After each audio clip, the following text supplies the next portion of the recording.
en el tribunal, pero vamos a enlazarnos con, para ampliar la nota, me dicen que ya está efectivamente en el enlace el consejero Martín Faz, de hecho para saber qué es lo que aprobó el día de hoy el Consejo General. Consejero, bienvenido.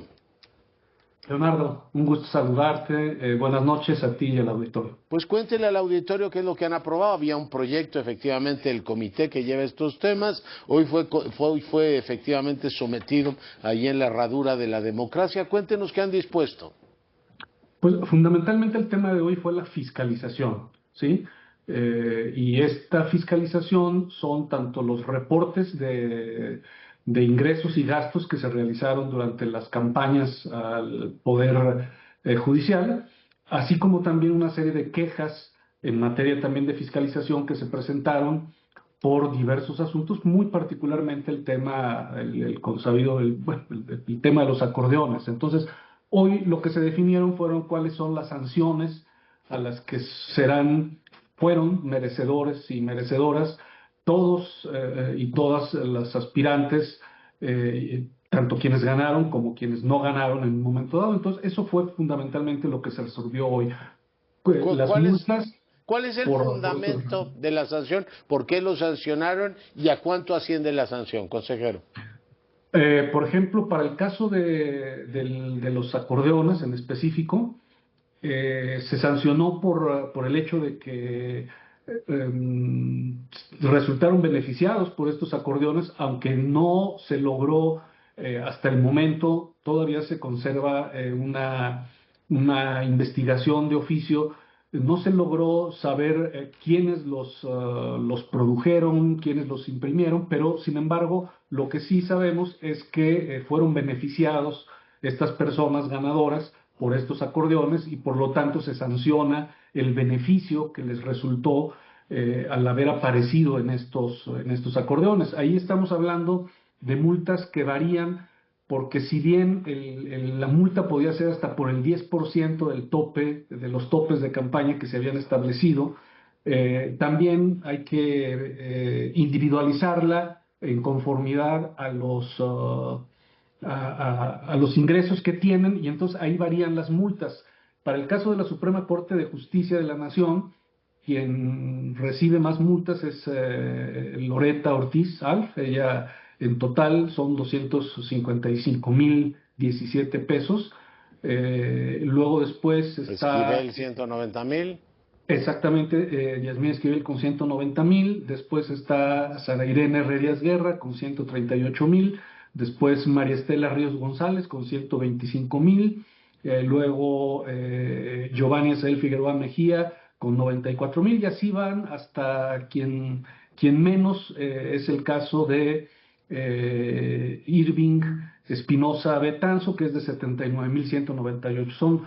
Son multas diferenciadas porque, aunque podía ser hasta por el 10% del tope para gastos de campaña, hay que considerar cuáles son los ingresos que tienen. Esas son las multas para quienes están como ministros de la Suprema Corte de Justicia, y así también para cada uno de los cargos, para el tribunal. Déjeme preguntarle, consejero Faz, una de las cosas que, digamos, el régimen sancionado que tenía el INE es que fueran lo suficientemente disuasivas. Hace muchos años hubo el famoso Pemex Gate, que le costó a varios consejeros del anterior IFE que los persiguieran los partidos políticos, y eran multas que les dolían. Pues yo estoy seguro que a Loretta Ortiz o a Yasmín Esquivel dirán, bueno, si tengo que pagar 255,000, de todas maneras el cargo no les va a costar. No veo que sea ni disuasivo el monto, ni que tenga consecuencias fatales para sus aspiraciones, en este caso a la judicatura, para ocupar el cargo. Consejero. Perdón, Leonardo, hay que considerar que aquí estuvo muy restringida el financiamiento. De hecho, no hubo financiamiento público, mientras que estas sanciones que se aplican a los partidos políticos, como los casos que tú señalas, hoy mismo incluso resolvimos sanciones a partidos políticos en las elecciones de Durango y de Veracruz, y son sanciones mucho más altas porque hay financiamiento público. Aquí no hay que olvidar que estamos hablando, hubo una restricción, la ley restringió de una manera muy fuerte los ingresos, y solamente no podían tampoco recibir dinero privado, solo podían utilizar dinero de su propia bolsa. Entonces, por así decir, el tope de gastos de campaña para la Suprema Corte de Justicia de la Nación, también para el Tribunal de Disciplina, era de 1.468.841. Entonces, todas las sanciones, incluyéndose las que se hacen a los partidos políticos, siempre tienen que ver con un porcentaje de los topes de campaña. Lo que pasa es que los topes de campaña, para el caso de las elecciones ordinarias, donde hay partidos políticos, pues al recibir financiamiento público, evidentemente son topes más altos. Por eso es que aquí las sanciones pues son de esta naturaleza, porque estamos hablando de que no hay dinero público y tampoco hay dinero privado que no sea el de la del propio aspirante. Sí, yo entiendo, digo, y no quiero hacerla aquí de abogado del diablo, pero entiendo que hay esta dualidad público-privado, pero hay también la legal e ilegal, y aquí claramente uno dice, oiga, ¿y de dónde salió este acto de concertación para tener tantos, en este caso, acordeones, y que los beneficiarios fueran ellos, ¿no? Sí, ahora, sí se está investigando y se va a seguir todavía de oficio indagaciones respecto del origen de estos acordeones, porque, por supuesto, cuando nosotros acudimos con las aspirantes y los aspirantes, se deslindaron inmediatamente los acordeones. Dijeron, no, pues yo no los mandé a hacer. Entonces, falta esa parte, y para eso hay todavía algunos procedimientos oficiosos, pero sí se podía sancionar ya desde ahora esta parte del beneficio que les representó. Porque si fuera fútbol, Martín, sería, o sea, el gol se metió en fuera de lugar, los captó el VAR, pero dicen, ¿sabe qué? De todas maneras ya calificó este equipo, y el que compró al abanderado, pues no vamos a preguntar de dónde salió ese dinero. Esa es la impresión que me queda. Mira, Leonardo, estuvimos a solo un voto de que incluso ni siquiera se le sancionara. Hay que recordar que la Unidad Técnica de Fiscalización, en un primer momento, estas quejas por los acordeones las declaró infundadas y venían sin sancionarse. Fue en la comisión de fiscalización que se hizo el viernes que las consejerías que forman parte de esta comisión resolvieron que debía sancionarse por el beneficio que habían obtenido.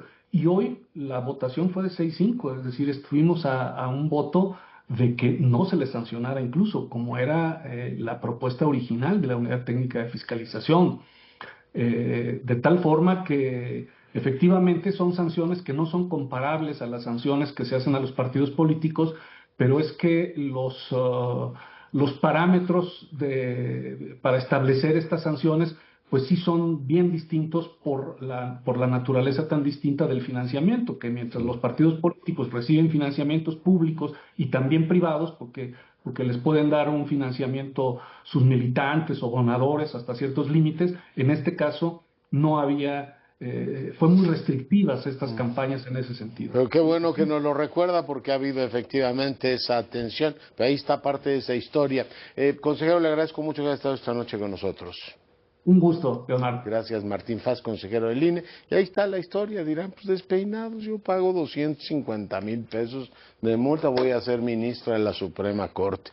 Y otra dirá, yo 125,000, pero también ministro de la Suprema Corte. ¿Qué le hace una manchita más al tigre, total? ¿Qué le hace una nota más al acordeón? Pausa, volvemos.